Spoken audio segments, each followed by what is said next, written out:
ada beberapa pihak dan juga netizen yang mengatakan bahwasanya ribuan massa kader dan juga simpatisan PDIP yang kemarin mengundurkan diri dan menyerahkan kartu KTA yang ada di Kabupaten Subang itu kemarin adalah massa bayaran. Serius kau? Tanggung jawab kau ngomong itu?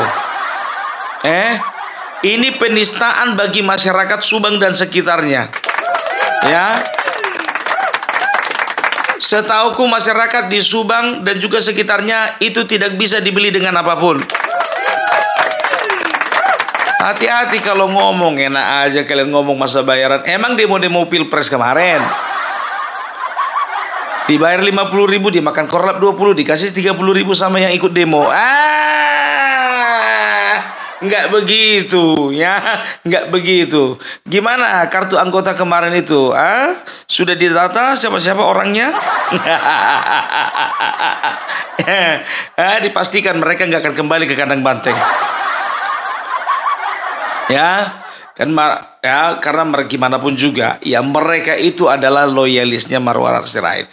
Dan ku bilang sama kalian, yang namanya perjuangan kadangkala memang tidak dihargai. Demikian juga Bang Ara. Ya, Bang Ara dia tidak dihargai di PDIP lagi. Demikian juga loyalisnya juga pengikutnya. Untuk apa lagi mereka di dalam kalau Bang Ara sebagai pimpinannya tidak di dalam lagi? Iya, kenapa tidak dihargai? Ya kemarin insiden waktu Bang Ara tidak jadi tidak jadi mendapatkan kursi menteri, padahal seharusnya dia layak. Ya, kejadiannya udah lama kali itu, tahun 2014 ya, bisa dikatakan 10 tahun yang lalu ya. Tapi selama 9 tahun Bang Ara mempertahankan dirinya walaupun tertekan batin. Ya, itu dia. Oleh karena politik dinasti di dalam PDIP sendiri yang mengharuskan dia untuk keluar dari partai yang lama dan masuk kepada partai yang baru. Ya, jadi ku bilang sebetulnya aku berani bilang bahwasanya PDIP beserta Megawati Ibu Ketum itu berhutang banyak, hutang besar sama yang namanya Marwar Sirait. Bung Barbelak, asal nyablak aja kau. Dari mana kau dapat datanya? Jadi begini, ini kurunut dulu dari awal-awal ya. Jadi ya ini ada sangkut pautnya antara Megawati dengan Bapak Sabam Sirait yang tidak lain dan tak bukan adalah orang tua kandung atau bapak kandung dari Bang Marwar Sirait ya, yang merupakan bisa dikatakan seorang pendiri Partai PDI Perjuangan juga. Jadi dulu kan sebelum Orde Baru di Indonesia itu ada beberapa partai yang cukup besar ya, PNI, Parkindo, Partai Katolik, Murba dan juga beberapa partai lainnya. Nah, semenjak tahun 1973 ada rencana pemerintah untuk melebur mereka menjadi satu. Karena apa? Karena mereka bisa dikatakan kerepotan lah menghadapi para organisator dan juga para tokoh-tokoh politik pada saat itu. Ya, dengan campur tangan pemerintah saat itu, maka pemerintah membentuk 3 partai saja. Yang pertama Golkar, sudah pasti itu adalah pemerintah sendiri. Setelah itu ada partai P3, Partai Persatuan Pembangunan. Di situ partai-partai yang bernuansa Islam, bernafaskan Islam itu masuk ke situ ya. Dan partai-partai nasionalis dan juga partai-partai yang bernafaskan Kristen itu masuk dilebur menjadi PDI. Jadi seperti Parkindo, Murba, setelah itu PNI dan juga Partai Katolik itu masuk ke dalam PDI ya. Waktu itu belum Perjuangan, masih PDI tahun 1973. Nah, seiring berjalannya waktu, Bapak Sabam Sirait ini berinisiatif untuk mengajak, ya mungkin bukan Bapak Sabam sendiri, tapi ada beberapa orang juga berinisiatif untuk mengajak Megawati Soekarno Putri berkiprah di dunia politik ya. Jadi mungkin dengan beberapa tawaran, sekali, 2 kali, 3 kali atau beberapa kali sempat ditolak oleh Megawati. Tapi oleh karena memang Bapak Sabam meyakinkan dengan kuat bahwasanya Ibu Megawati saat itu mampu, sanggup untuk masuk ke dunia politik. Nah, bergabunglah Ibu Megawati Soekarno Putri di dalam percaturan politik Indonesia dan berhasil menjadi anggota dewan kalau nggak salah itu periode tahun 1993 kalau tidak salah ya. Ternyata beberapa saudara-saudaranya mengikuti jejak dari Megawati Soekarno Putri seperti Rahmawati dan juga Sukmawati. Nah, waktu itu Ibu Megawati terpilihlah menjadi Ketua Umum PDI ya. Dan kita bisa tahu ya, di baliknya itu ada seorang mentor yang hebat yaitu Bapak Sabam Sirait yang selalu mendampingi, yang selalu membimbing Ibu Megawati ketika itu. Nah, ya, karena pemerintah pada saat itu tidak setuju dan tidak suka ya dengan kepemimpinan Megawati di PDI waktu itu, maka diadakanlah kongres di Kota Medan ya. Diadakanlah pertemuan di Kota Medan untuk menentukan siapa ya yang menjadi Ketua Umum PDI ya versi pemerintah ya. Jadi terpilihlah di situ waktu itu Suryadi. Nah, ketika tahun 1996 Suryadi ya, PDI-nya versi Suryadi dan PDI versi Megawati tidak bisa dipertemukan. Dan pada saat tahun 1996 PDI Suryadi berencana untuk merebut kantor ya, kantor PDI yang pada saat itu masih diduduki oleh PDI-nya versi Megawati ya. Setelah itu pecahlah konflik yang bisa dikatakan termasuk salah satu konflik yang paling besar waktu itu ya. Dan ternyata ya Megawati bersama dengan Sabam Sirait dan juga beberapa orang lainnya akhirnya meninggalkan PDI dan mereka membentuk sebuah partai baru ya, dengan menambahkan perjuangan di belakang PDI-nya, PDI Perjuangan. Nah, pada saat itu ya, orang-orang yang mendirikan partai PDI Perjuangan itu bukan cuma Megawati sendiri ya, ada Eros Jarot, ada Kwi Kian Gi, ada juga Bapak Sabam Sirait yang bisa dikatakan yang mementori dari awal Ibu Megawati ya. Dan terciptalah partai PDI Perjuangan pada tahun 1999. Dan ketika masuk pemilihan dan sangat luar biasa saat itu mendapatkan 33% kursi. Oleh karena apa? Karena masyarakat pada saat itu menaruh pengharapan kepada semangat reformasi yang ada pada partai PDI Perjuangan ini.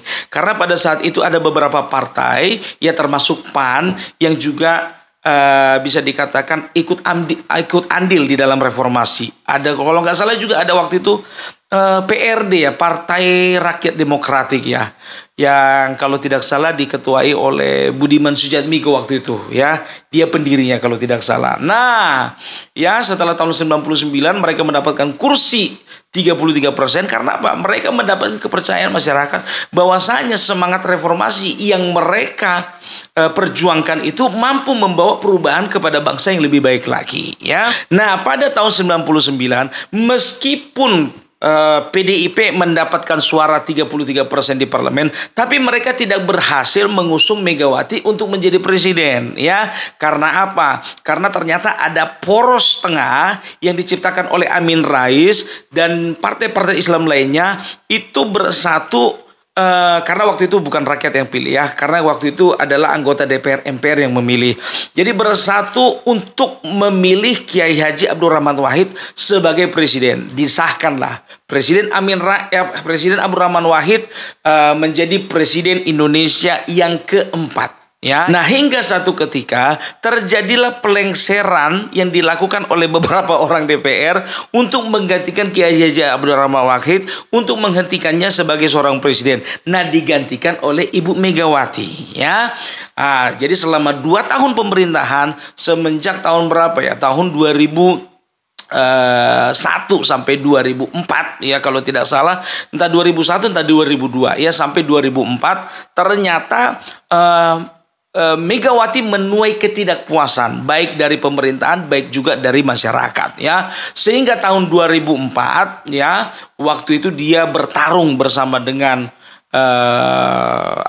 bersama dengan beberapa calon lainnya, ternyata pertarungan itu kalah. Ya, di dalam pertarungan itu kalah. Dan rakyat pada saat itu lebih percaya dan menaruh harapannya kepada SBY yang mendirikan partai Demokrat pada saat itu, ya, dengan perolehan suara yang lebih tinggi. Bisa dikatakan waktu itu posisi nomor 1 Demokrat, nomor 2 Golkar, dan nomor 3 itu adalah PDIP, ya. Jadi bisa dikatakan tahun 99 memang betul PDIP pernah menjadi pemenang, tapi kalah.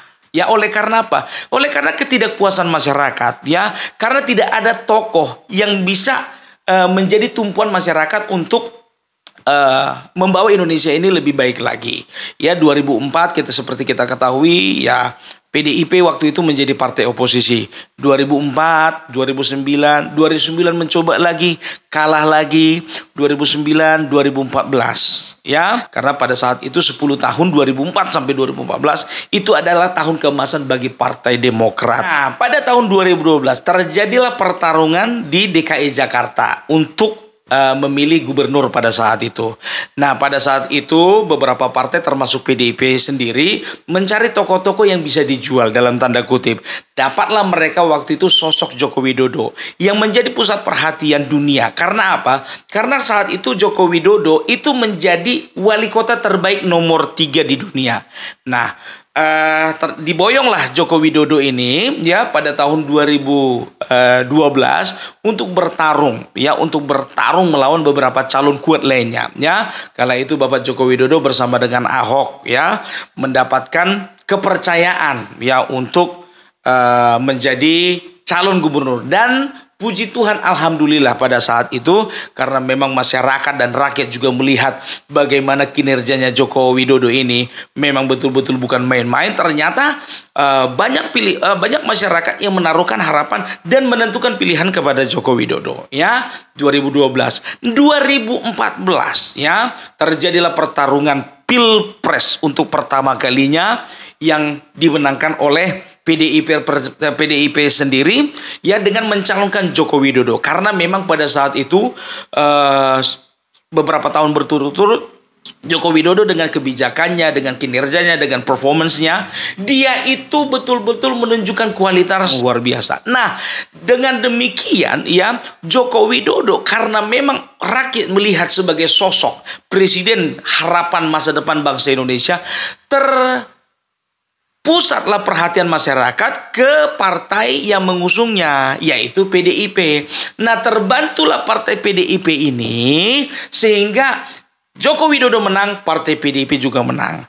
Itu periode pertama pada 2014. Menanglah, ya, setelah 10 tahun kembali menang PDIP.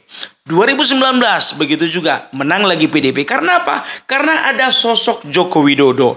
Nah, salah satu orang yang getol, keras mengkampanyekan Joko Widodo adalah Marwarar Sirait, anak dari pendiri PDIP itu sendiri. Tapi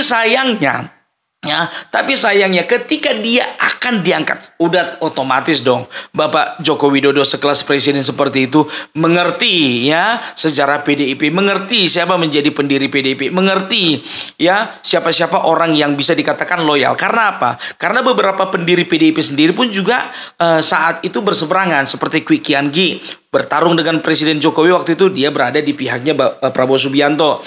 Dan juga kalau nggak salah waktu itu ada Eros Jarot, ya, dia mendirikan partai yang baru, ya. Nah, itu dia. Jadi harusnya PDIP itu melihat ada potensi yang dimiliki seorang Marwarar Sirait ini selain daripada anggota Dewan DPR RI, ya. Harusnya saat itu kalau misalnya seorang presiden sudah mempercayakan, ya, sudah mempercayakan bahwasanya Marwarar Sirait itu layak untuk menjadi seorang menteri, harusnya ketua umum juga merestui gitu. Ini kan tidak. Kita bisa lihat, bisa dengarkan sendiri di podcast-podcastnya, ya, bahwasanya Marwarar sendiri tidak direstui, ya, dan tidak ada dikomunikasikan. Ia bilang iya, enggak bilang enggak, ya. Tapi pada intinya Joko Widodo menyampaikan bahwasanya pada saat itu ada orang-orang, ada pihak-pihak yang tidak menginginkan Anda untuk menjadi menteri ya. Jadi bisa dikatakan 2014 sampai sekarang itu loh. Itu berarti ada rentang waktu sekitar 9 tahun. Kemarin tahun 2023 ya menyatakan diri mundur dari PDIP ya. Kalau bisa dikatakan dia mempertaruhkan sesuatu yang besar. Yang pertama dia mempertaruhkan nama besar ayahnya. Yang kedua dia mempertaruhkan popularitasnya di DPR RI. Yang ketiga dia mempertaruhkan loyalitasnya ya. Dia harus rela ya terhadap teman-temannya dipertanyakan loyalitas dia kepada partai. Tapi dia tidak pikirkan semua itu. Dia berjuang bersama dengan Joko Widodo, berjuang bersama Bapak Prabowo. Dan akhirnya apa? Akhirnya puji Tuhan alhamdulillah Bapak Prabowo menang ya. Jadi kalau bisa dikatakan ya, Marwarar bukan pengkhianat, bukan. Marwarar bukan kacang lupa kulitnya. Justru yang lupa kacang kulitnya itu adalah ketua umum sendiri. Karena apa? Harusnya dia berpikir bahwasanya kalau karena Sabam Sirait aku bisa seperti ini, harusnya sudah selayaknya aku memberikan tempat yang istimewa kepada anaknya Marwarar Sirait. Tapi itu tidak dilakukan. Tapi kenapa dia memperlakukan anak-anaknya sendiri istimewa sampai menjadi ketua DPR? Dan itu yang hanya nampak di permukaan gitu loh ya. Jadi aku paling tidak setuju ketika mereka teriak-teriak politik dinasti sementara mereka adalah pelakunya terlebih dahulu.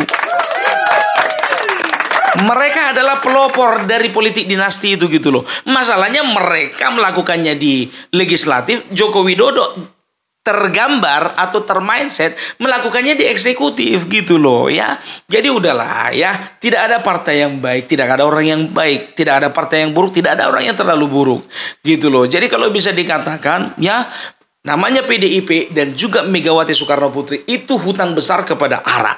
Hutang besar kepada ARA karena apa? Karena beliau adalah anak dari salah satu pendiri nomor 1 yang sampai matinya pun tetap setia kepada PDI Perjuangan. Susah mempertahankan kepercayaan itu dan susah untuk mempertahankan kesetiaan itu gitu loh ya. Oke lah kalau kayak gitu. Jadi sudah jelaskan ya, kita ikuti alurnya dari awal sampai akhir. Ini bukan hoax ya. Ini bukan cerita dongeng ya. Ini aku gali dari beberapa sumber. Ini aku gali dari beberapa berita. Ini aku gali dari beberapa artikel-artikel sejarah ya. Oke, jadi jangan sampai katakan pengkhianat kepada yang bukan pengkhianat, jangan katakan pemberontak kepada yang bukan pemberontak. Oke? Salam para belak, salam NKRI, NKRI harga mati.